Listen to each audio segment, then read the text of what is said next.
Queria pedir para você abrir a Bíblia, ou acompanhar aqui, né? Marcos capítulo 6, versos 4 e 5.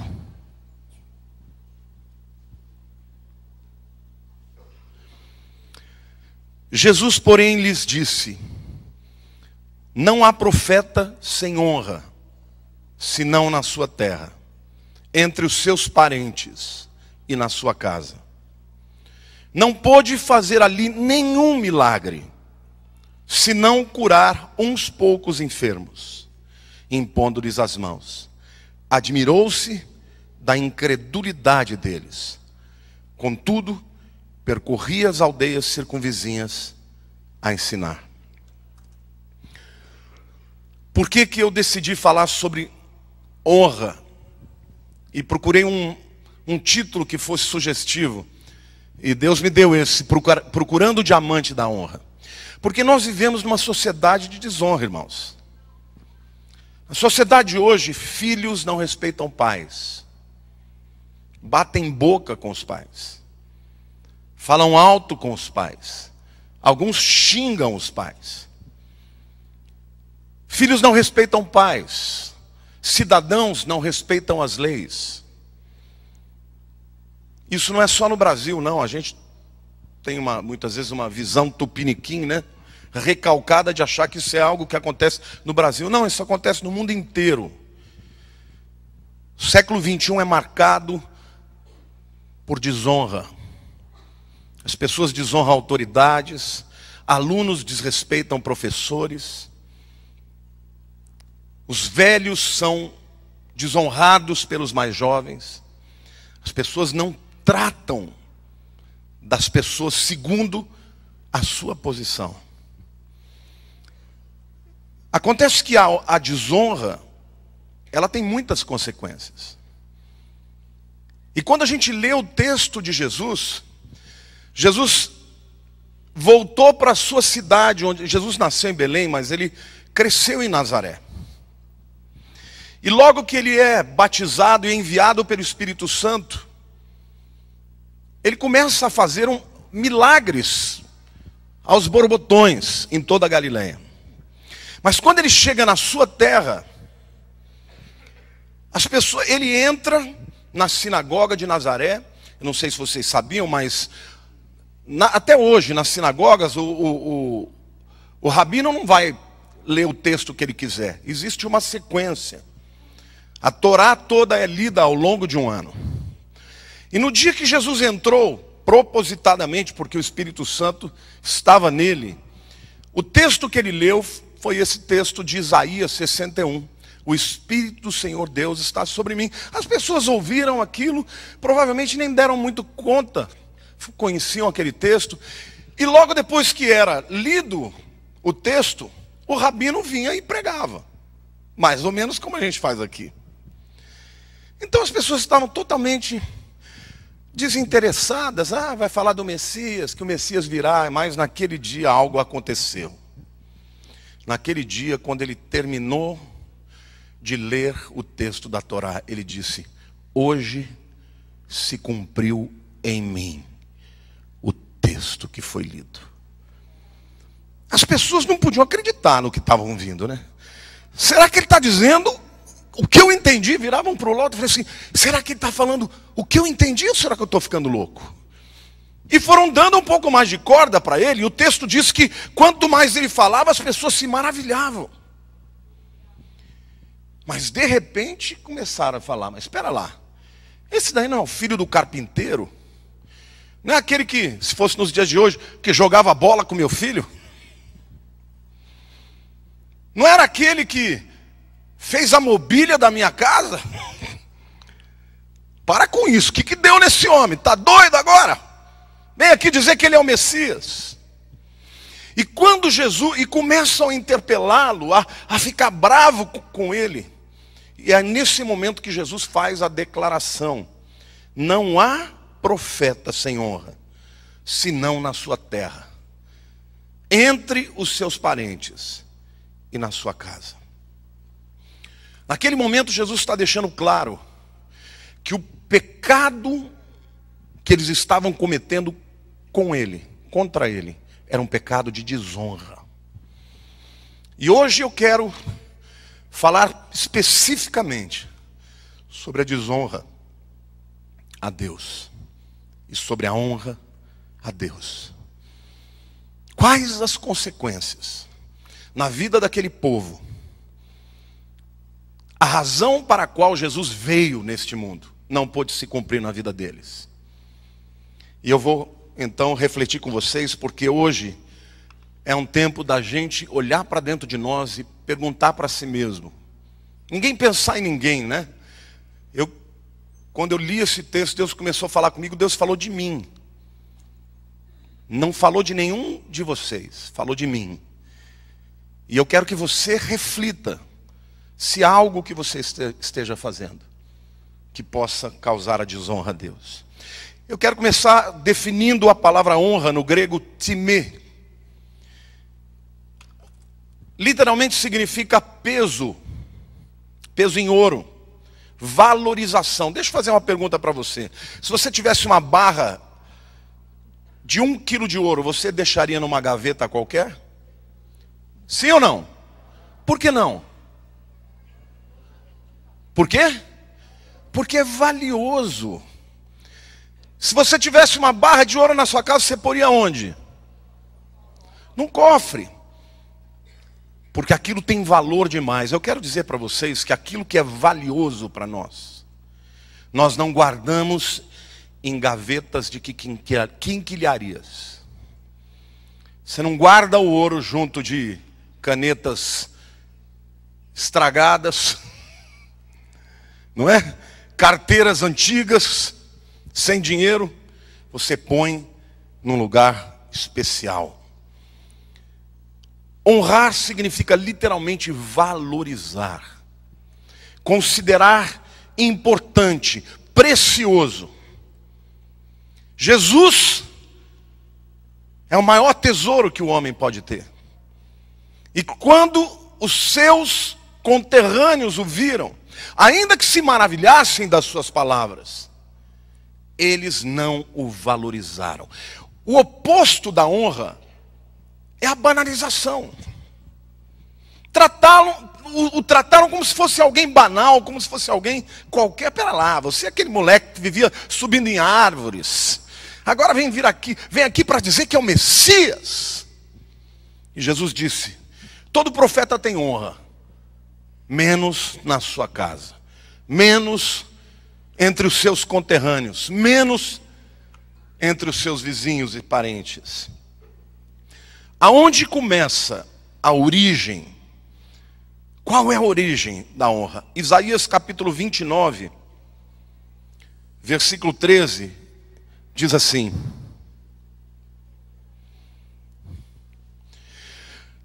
o Senhor disse: visto que este povo se aproxima de mim, e com a sua boca e com os seus lábios me honra, mas o seu coração está longe de mim, e o seu temor para comigo consiste só em mandamentos de homens que maquinalmente aprendeu.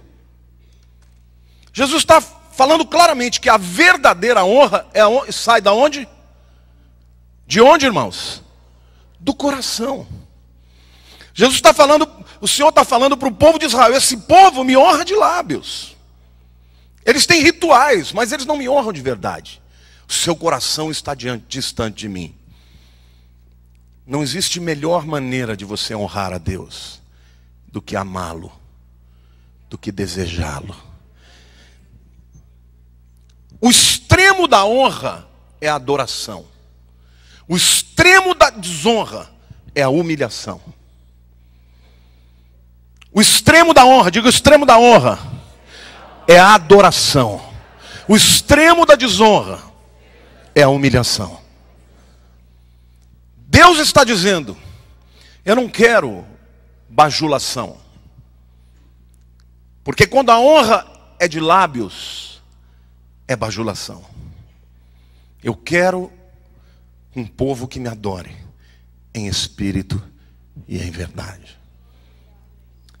Em primeiro lugar, se você não souber honrar a Deus, você não saberá honrar ninguém. E quando alguém honra, usa de protocolo. Eu vejo às vezes filho chamando o pai de o cara o escambau. As pessoas tratam os mais velhos, e aí mano? Que mano? Mano de quem? Se você não souber tratar a Deus, você não vai saber tratar ninguém.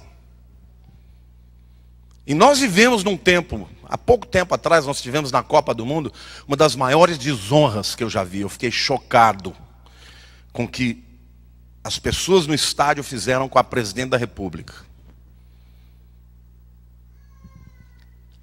Desonra traz consequências.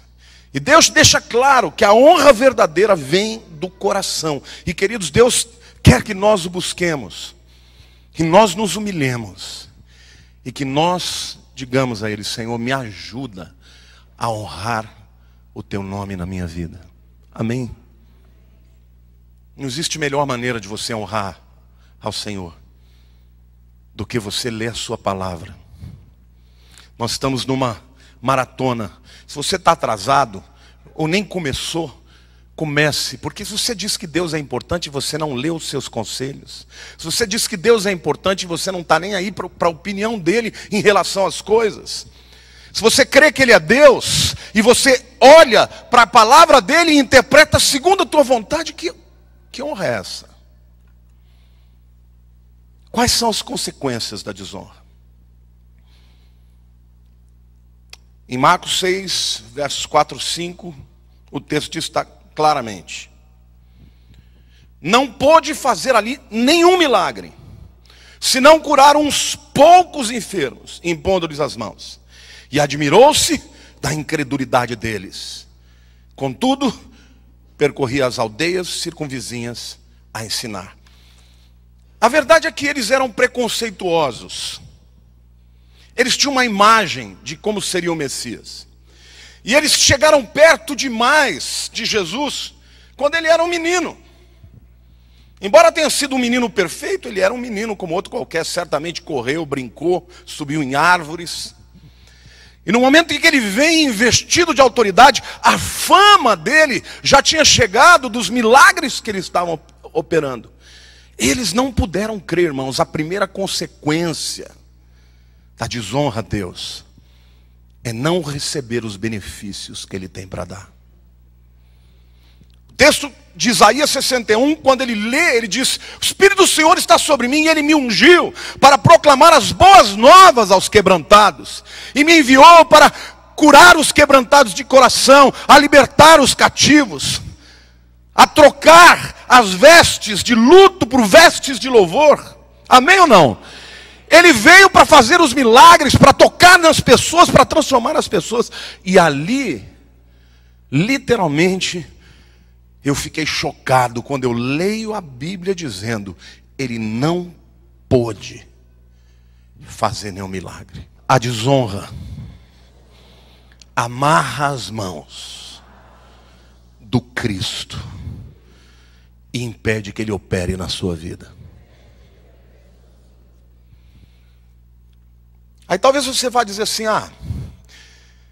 mas pastor, às vezes eu tenho incredulidade, eu luto com incredulidade. Todos nós lutamos. Não tem ninguém que diante de uma enfermidade não estremeça. Não tem ninguém que diante de uma dificuldade não tema o pior. Mas a honra a Deus é você não se entregar aos sentimentos. Dizer: Senhor, não importa o meu sentimento, importa a tua palavra. Senhor, não importa o que eu sinto, importa que eu sei que o Senhor é um Deus de palavra e cumpre o que prometeu. Amém ou não? Jesus veio para operar na nossa vida completamente. A Lília sempre pergunta para mim, concernente a tantas promessas que Deus tem para mim, ela fala: você não tem dúvidas? E eu às vezes falo para ela: muitas.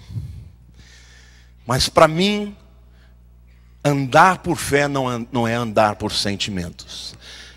Eu ajo como quem crê. ainda que a minha alma esteja dilacerada. Isso é honra para Deus.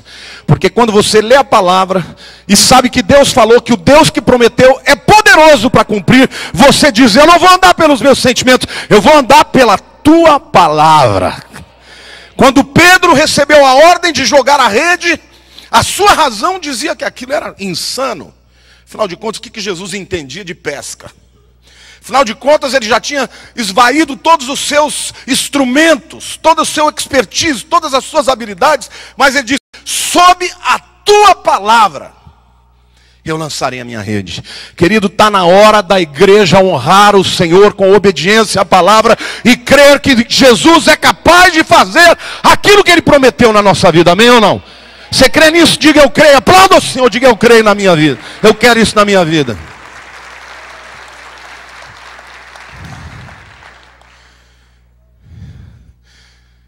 Lucas 4, 16 a 30, eu vou ler o texto.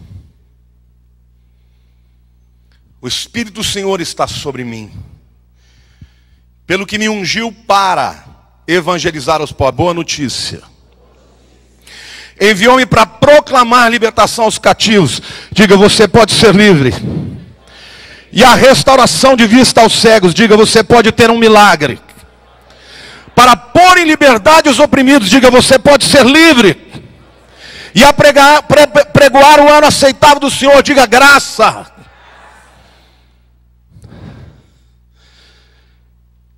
Tendo fechado o livro, devolveu ao assistente e sentou-se. E todos na sinagoga tinham os olhos fitos nele. Então passou Jesus a dizer-lhes: hoje se cumpriu a escritura que acabais de ouvir. Todos lhe davam testemunho e se maravilhavam das palavras de graça que lhe saíam dos lábios. E perguntavam: não é este o filho de José? Disse-lhe Jesus: sem dúvida. Citar-me-eis este provérbio: médico, cura-te a ti mesmo. Tudo que ouvimos ter se dado em Cafarnaum, faze-o também aqui na tua terra. E prosseguiu: de fato vos afirmo que nenhum profeta é bem recebido na sua própria terra. Na verdade vos digo que muitas viúvas havia em Israel no tempo de Elias, quando o céu se fechou por 3 anos e 6 meses, reinando grande fome em toda a terra, e a nenhuma delas foi Elias enviado, senão a viúva de Sarepta, de Sidom, outro país. Havia também muitos leprosos em Israel nos dias do profeta Eliseu, e nenhum deles foi purificado, senão Naamã, o sírio, também em outro país. Todos na sinagoga, ouvindo estas coisas, se encheram de ira, e levantando-se, expulsaram-no da cidade, e o levaram até o cimo do monte, sobre o qual estava edificada, para de lá o precipitarem abaixo. Jesus, porém, passando por entre eles, retirou-se. Esse lugar aonde levaram Jesus, hoje é chamado de o Monte do Precipício. Quem já foi comigo a Israel, já estiveram lá. As pessoas estiveram comigo nesse lugar. Ficaram tão indignados. Primeiro eles se aproximaram dele com um approach bem de dúvida mesmo. Vamos ver se ele é bom mesmo. Estão dizendo aí que você está fazendo todos esses milagres em Cafarnaum. Por que você não faz aqui? Prova, prova, prova. Não é assim que se aproxima de Deus. Quando a gente duvida daquilo que Deus tem prometido, é afronta e desonra. Em alguns momentos Jesus encontrou pessoas que tinham dificuldade de crer. Teve o caso de uma pessoa que disse: Senhor, ajuda-me na minha pequena fé. Quando você diz para Deus: o problema não é o Senhor, o problema sou eu. Eu tenho dificuldade de crer, me ajuda na pequena fé. O Senhor vai te ajudar e vai aumentar a sua fé e vai completar a obra. Mas se você chegar para Ele dizendo: prova, fez mesmo, duvido. Deus não precisa provar nada para ninguém. Ele veio para proclamar libertação aos cativos. Você quer ter uma vida livre? Quantos querem ter uma vida livre? Deixa eu te dizer uma coisa: não há nada que afronte mais a Deus do que duvidar da sua promessa. Porque Deus não é homem para mentir, nem filho do homem para se arrepender. Não existe maneira nenhuma de agradar a Deus mais, ou melhor, do que pela fé. Fé não é sentir. Diga, fé é obedecer. Amém? Porque a nossa alma é o palco da batalha. É onde as lutas acontecem. E o inimigo, quando ele se levanta para destruir a sua vida, ele vai trabalhar na sua alma. Mas você não pode controlar o que você pensa, mas você pode controlar o que você fala. Amém? Está tendo dificuldade de crer? Está amedrontado? Declare a palavra de Deus. Diga, Senhor, não importa o que eu sinto, importa o que a tua palavra diz. Amém? Desonra a Deus acontece quando duvidamos de quem Ele é, do que Ele é capaz de fazer. E a desonra daquele povo, em primeiro lugar, foi o testemunho. A fama de Jesus já corria em toda a Galileia. Todo mundo sabia que Ele já estava fazendo aquilo. E no entanto, quando eles se aproximaram dele, perceberam que Ele era quem Ele era. O filho de José, o carpinteiro, aí, eles mudaram de figura. Podia ser qualquer outro, mas quando viram aquele jovem, que era o menino que brincou com os filhos deles, se levantaram contra e o desonraram. Nunca desonre a Deus duvidando de um testemunho. Porque Deus ainda opera hoje, meu querido. Quando você ouvir um testemunho de fé, de cura, quem não diga assim, duvido. Diga, eu creio, eu quero para mim também, amém ou não? Porque não é o homem que opera, é o Senhor que opera. Porque Ele honra a sua palavra. E aquele que crê na sua palavra vai receber o seu milagre, amém ou não? A igreja precisa parar de relativizar. Deus é capaz de fazer e quer fazer hoje na sua vida. Honre ao Senhor. E você vai experimentar os milagres que Ele tem para a tua vida. A desonra também foi mais do que quanto ao testemunho, foi quanto à palavra de Deus. Porque Jesus cumpria todos os quesitos dos profetas, inclusive de Isaías 61. Porque não é qualquer um que vai abrir os olhos dos cegos. Não é qualquer um que levanta os paralíticos. Não é qualquer um que ressuscita os mortos. Mas nem mesmo isso foi capaz de fazer com que aqueles líderes entendessem que Jesus era o Messias. Jesus veio para libertar. E eles não foram libertos. Jesus veio para salvar. E eles não foram salvos. Jesus veio para fazer milagres. E Ele não pôde fazer nenhum milagre. Você tem honrado a Deus? Ou você é daqueles que vive proferindo palavras contrárias àquilo que a Bíblia diz? Meu conselho para você hoje: se arrependa, leia a palavra. Mas leia a palavra de uma outra maneira. Não leia a palavra para dizer isso eu creio. Eu me lembro que quando eu era pequeno, quantos de vocês já tiveram aquela caixinha de promessas na sua casa? Eu me lembro que eu adorava brincar naquelas caixinhas de promessa. Aí eu ficava orando, né? Porque eu tinha a ideia de que se eu pegasse um versículo ruim, era para mim, eu estava ralado. Então a gente ficava escolhendo, né? Quando pegava, dava uma lidinha, via que não era, falando, não, esse não é de Deus. Até pegar um bom, né? Era mais ou menos assim, como se você achasse que de todas as promessas que lá estavam, só que você tirasse e fosse sua. Esses dias eu estava meditando nesse texto e Deus falou assim, filho, todas aquelas promessas eram, você não precisava pegar aquilo achando que aquela era para você. Todas as promessas que estão na palavra de Deus são para você. Amém? Glória a Deus. Pode aplaudir, diga eu creio.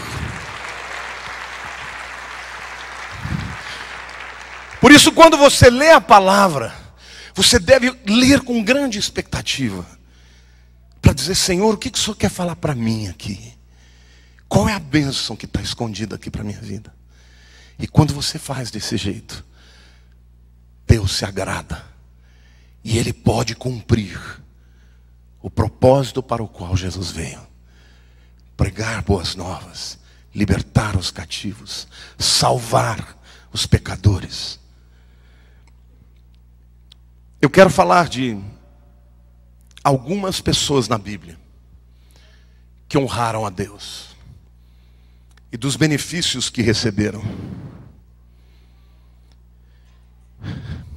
Em primeiro lugar, Mateus capítulo 8, versos 7 a 10.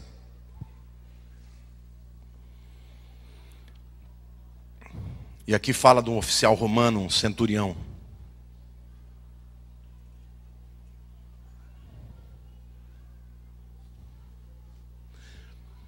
Jesus lhe disse: eu irei curá-lo.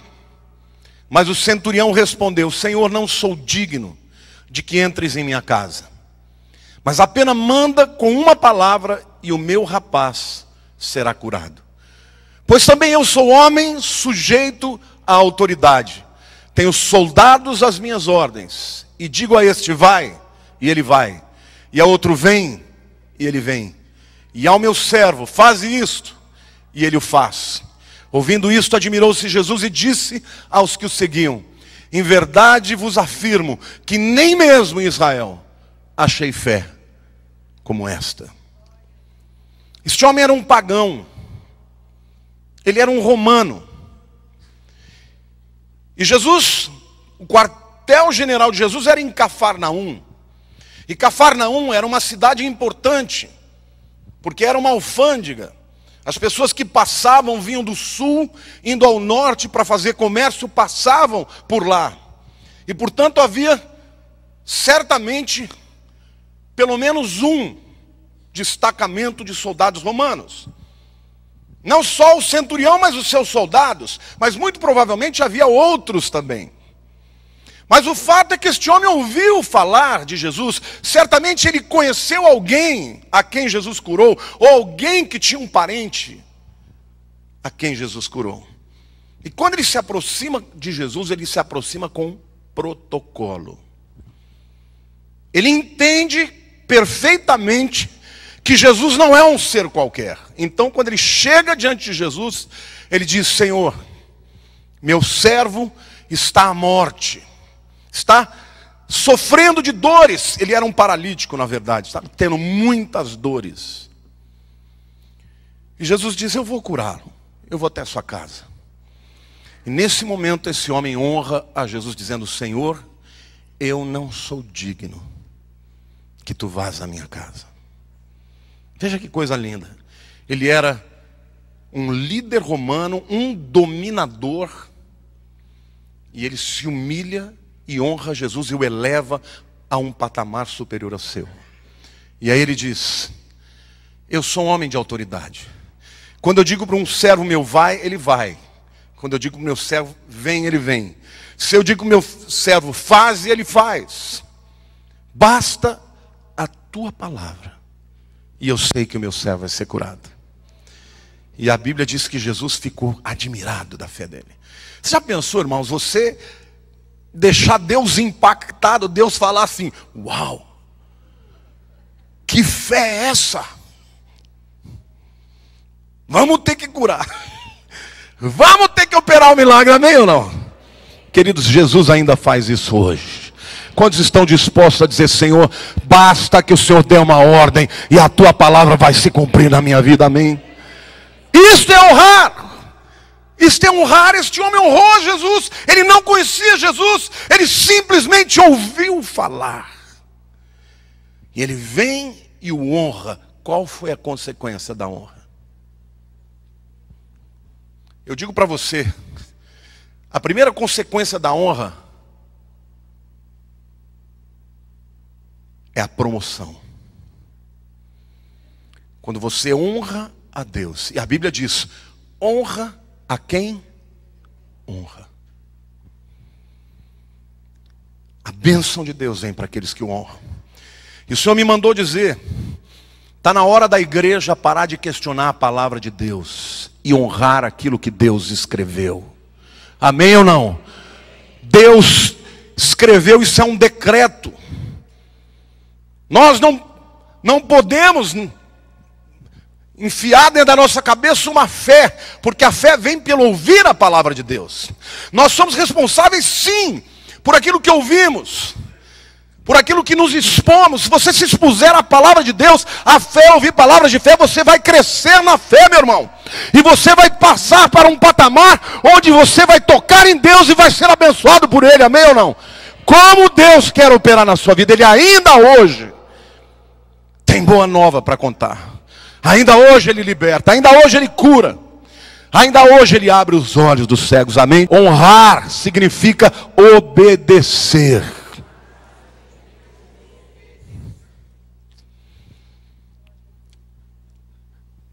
A gente que é pai, né? Eu só tenho uma filha, mas quem tem mais de um filho sabe, né? Que tem filho que é obediente. E tem filho que é rebelde, sim ou não? Adivinha quem se dá melhor? Quem?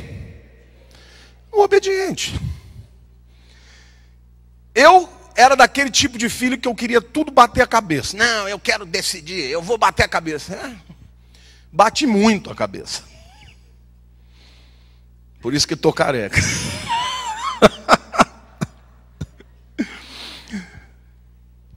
Mas o filho obediente, ele não apanha, ele não entra em encrenca, ele evita situações que vão trazer para ele transtorno. Seja um filho obediente do Pai Celestial.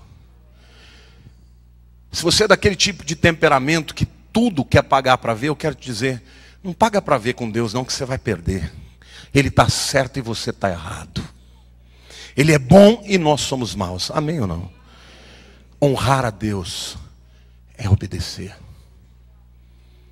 Aquele centurião foi obediente. Chegou diante do Senhor e o honrou, reconhecendo ser Ele superior. E Jesus ficou impactado com a sua fé. E a Bíblia diz que quando ele chega na sua casa, no dia seguinte, um servo correu e disse: seu filho está curado, seu filho está curado. Aí ele falou: que horas aconteceu isso? Exatamente na hora em que Jesus comandou. Eu tenho certeza que aquele homem não só recebeu a cura do seu servo, mas ele recebeu a sua salvação. Amém? Não tenha medo de se colocar diante daqueles que afrontam a palavra. Nós estamos vivendo num tempo onde as pessoas afrontam a palavra e os crentes se acovardam. Eu não estou dizendo que você deva assumir postura de entrar em guerra, em beligerância por tema qualquer, mas não recue daquilo que a palavra de Deus diz, porque a palavra de Deus é a verdade. Quem tem compromisso com a sua palavra vai receber as suas bênçãos. Amém? Há uma outra pessoa que honrou muito a Jesus também. Uma mulher sírio-fenícia, na verdade era grega, mas que morava na região ali da Síria ou do Líbano. Fenícia é Líbano, Sírio, você já sabe. Sírio-fenícia significa na região, naquela época era um lugar só. No capítulo 7 de Marcos, versos 27 a 30, nós lemos: mas Jesus lhe disse: deixa primeiro que se fartem os filhos, porque não é bom tomar o pão dos filhos e lançá-los aos cachorrinhos. Ela, porém, lhe respondeu: sim, Senhor, mas os cachorrinhos debaixo da mesa comem das migalhas das crianças. Então lhe disse: por causa desta palavra, diga desta palavra, podes ir, o demônio já saiu da tua filha. Voltando ela para casa, achou a menina sobre a cama, pois o demônio a deixara. Interessante, Jesus, é a única vez na Bíblia que é mencionado que Jesus saiu de Israel. E ele foi para a fronteira, o que hoje pode ser ali Líbano ou Síria, para descansar. E foi com seus discípulos. E de repente chega uma mulher e começa a gritar que quer falar com Jesus, e os discípulos tentam impedi-la, e ela continua se esforçando e chamando, e Jesus não dá muita atenção para ela, e depois de um tempo, ela fez tanta balbúrdia, que Jesus então dá atenção para ela. E Jesus atesta. É interessante isso. Deus às vezes gosta de testar a gente. Diga para a pessoa do teu lado: Deus gosta de testar a gente. Diga, não é para saber o que há em nós, porque Ele já sabe, mas para que nós saibamos o que queremos. Sim ou não? Tem muita gente que vai pedir uma bênção para Deus, já chega pedindo desculpa. Senhor, eu sei que eu não mereço, se o Senhor não quiser dar, também não precisa. Aí depois fala, não, Deus não quis. Ó, estou pedindo, mas não mereço. Então, se o Senhor não quiser dar, sinta-se à vontade. Você já viu o filho fazer isso para o pai? Chega no Natal, olha pai, eu queria isso, mas o senhor tem dinheiro, o senhor pode, mas pensando bem, não precisa, não mereço, tal. Filho que é filho, fala, eu quero. Mas você não mereceu, você não foi bem na escola, não importa, eu quero. Aquela mulher foi assim. E quando Jesus fala, mas não é justo, vou dar o pão dos filhos para os cachorrinhos. Irmãos, eu fico imaginando se fosse hoje. Jesus ia sair de lá algemado. Preconceito racial. Preconceito com as mulheres. Ele sairia dali algemado, né? Que fobia seria essa, né? Ginecofobia. Ou misoginia, né?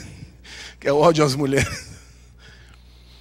A verdade é que aquela mulher não ficou.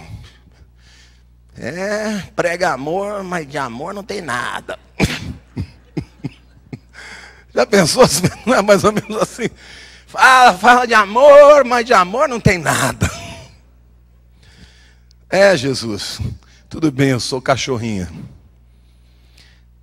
Mas os cachorrinhos comem da migalha que cai da mesa dos filhos. E as tuas migalhas são suficientes para libertar a minha filha. Que coisa extraordinária. As duas pessoas das quais Jesus se impactou, ou com as quais ele se impressionou, eram duas pessoas pagãs. Um centurião romano e uma mulher grega, certamente uma politeísta. Mas chegou perto de Jesus e falou, eu sei que o Senhor tem para me dar, porque ela chamou ele de Senhor, não foi com desonra não, foi com humilhação. Eu sei que o Senhor tem o que eu preciso, e eu quero, porque eu amo a minha filha e eu quero que ela seja curada. E Jesus resistiu, os discípulos tentaram impedi-la, mas ela continuou pedindo, até que Jesus falou, pode ir porque ela já está liberta. Amém ou não? Quantos aqui querem, em nome de Jesus, estar aos pés de Jesus até que Ele opere o milagre que você precisa? Isso é honrá-lo. Num tempo de incredulidade, onde as pessoas descreem, crer no Senhor não é melhor, não existe melhor maneira de honrá-lo do que agir por fé e por obediência. Se ela tivesse desonrado a Jesus, sua filha não seria curada. No entanto, ela honrou, continuou crendo, continuou pedindo, e o resultado, um grande elogio de Jesus. Eu creio que ela já era salva naquele momento. E a cura milagrosa da sua filha. Terceira pessoa que eu quero citar, que honrou muito a Jesus, foi o ladrão da cruz.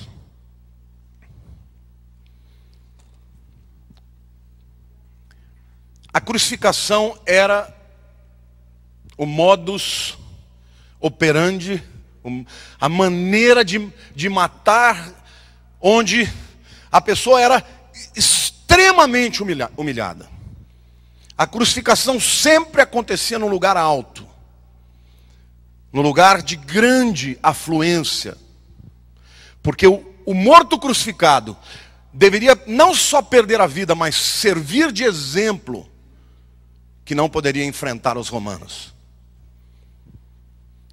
E naquele dia, Jesus estava sendo ladeado por 2 criminosos políticos.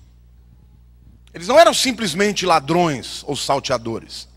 Certamente eles eram criminosos que haviam se levantado contra o Império Romano e considerados perigosos e, portanto, deveriam ser motivo, espetáculo, para exemplo dos demais que não deveriam se opor a Roma. E no primeiro momento, Jesus está lá no meio. Enquanto Jesus está tendo os últimos momentos da sua obra de salvação, naquele momento Jesus estava sofrendo literalmente o abandono do Pai, porque naquele momento é quando ele disse: Deus meu, por que me abandonaste? Aquele é o momento extremo da humilhação de Jesus. E de repente, algo acontece. Que um dos 2, que começou zombando também, muda o seu coração, porque de alguma maneira, ele olhou para Jesus e o Espírito falou a ele. Ele estava olhando um homem no final da sua vida, todo dilacerado, nu, ensanguentado, e ele diz: Filho de Deus, lembra-te de mim quando entrares no teu reino. Não existe maior honra do que essa. Ele viu Jesus no seu estado supremo de humilhação e o reconheceu como Filho de Deus. E disse: quando entrares no teu reino, tu és o rei, lembra-te de mim. E Jesus disse: hoje mesmo estarás comigo no paraíso. Você honra ao Senhor quando você faz dele o seu rei. Você honra ao Senhor quando você o declara como Senhor da sua vida. Você honra ao Senhor quando você diz: eu quero estar onde tu estiveres. O dia que você entregou a tua vida para Jesus, o dia que você entregou o leme do teu barco para Ele, o dia que você diz assim: Senhor, eu não quero viver longe de Ti, ainda que todos digam, ainda que o mundo se levante para dizer que Tu não és o Filho de Deus, eu digo com a minha boca e creio com todas as fibras do meu coração: Tu és o Senhor da minha vida. Onde o Senhor estiver, eu quero estar. E o Senhor diz para você: hoje mesmo estarás comigo no paraíso. Amém ou não? A maior de todas as bênçãos que um crente pode ter é a vida eterna. E hoje, meu querido, as pessoas estão zombando de Jesus, zombando do cristianismo, zombando da sua palavra. Não se cale diante das afrontas. Nós temos que respeitar o direito de quem quer que seja, o de crer ou de não crer. Mas ninguém vai falar do meu Senhor na minha frente e eu vou me calar, porque eu vou honrá-lo, porque é Ele quem me salvou, é Ele quem tem cuidado de mim, Ele quem me deu a vida. Por isso eu vou honrá-lo até o fim, amém? Diga a pessoa do teu lado: honra ao Senhor. Eu quero te dizer, meu amado, ainda que Deus seja um Deus de graça, nós devemos honrá-lo com arrependimento dos nossos pecados. Ainda que Deus seja um Deus de graça, nós devemos honrá-lo crendo na sua palavra. Ainda que Deus seja um Deus de graça, devemos honrá-lo reconhecendo o seu poder e a sua santidade. Quando você honra ao Senhor, Ele promete a honra a quem honra. Tem muita gente que quer a honra dos homens, se preocupa com o aval dos homens, se preocupa com o apoio da sociedade. Isso é uma coisa, esse tipo de coisa é pertinente para adolescente, mas não para homens e mulheres maduros. Se você tem tido vergonha do Senhor, isso é uma desonra. E Ele está conclamando a Igreja Batista Palavra Viva hoje a honrá-lo como o Criador de todos nós, mas também como Salvador, como aquele que é capaz de mudar o destino da tua vida. E não existe melhor maneira de honrá-lo do que dizendo: eu creio na tua palavra. Ainda que demore para que as coisas se cumpram, porque nós não entendemos todas as coisas. Mas se o Senhor prometeu, Ele é fiel para cumprir, amém ou não? Deus é capaz de fazer um rebuliço na tua história. E você vai honrá-lo, seja na hora da luta, seja na hora da provação, da privação. E vai dizer: Senhor, eu sei em quem tenho crido, e sei que Ele é poderoso para guardar o meu depósito até o dia final, amém ou não? Ele cuida da tua vida, Ele se importa com você, Ele tem uma boa notícia para você: você não está sozinho. Invocar-me-eis e me achareis quando me invocardes de todo o coração. Amém.